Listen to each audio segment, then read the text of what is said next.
મિત્રો આ વિડીયોમાં હું તમને ગંગોત્રી મંદિર વિશે જણાવીશ।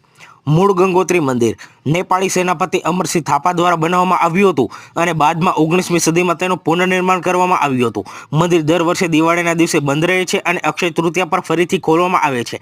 આ સમય દરમિયાન દેવીની મૂર્તિ હરસિલ નજીક મુખબા ગામમાં રાખવામાં આવે છે। મંદિરની ધાર્મિક વિધિઓ પૂજારીઓના સેમવાલ પરિવાર દ્વારા દેખરેખ રાખવામાં આવે છે। આ પૂજારીઓ મુખબા ગામના છે। હરસિલ એક ગામ, પ્રવાસી હિલ સ્ટેશન અને લશ્કરી વિસ્તાર છે જે ભાગીરથી નદીના કિનારે સ્થિત છે, જે ભારતના ઉત્તરાખંડ રાજ્યના ઉત્તરકાશી જિલ્લામાં એક હિન્દુ તીર્થસ્થળ ગંગોત્રી તરફ જવાના માર્ગ પર છે। સમુદ્ર સપાટીથી 9005 ફૂટની ઊંચાઈ પર સ્થિત છે। હરસિલ ઉત્તરકાશીથી 78 કિલોમીટર દૂર અને ગંગોત્રી રાષ્ટ્રીય ઉદ્યાનથી 30 કિલોમીટર દૂર છે, જે 1553 ચોરસ કિલોમીટરમાં ફેલાયેલો છે। આ હિલ સ્ટેશન તેના કુદરતી વાતાવરણ અને સફરજનના ઉત્પાદન માટે જાણીતું છે।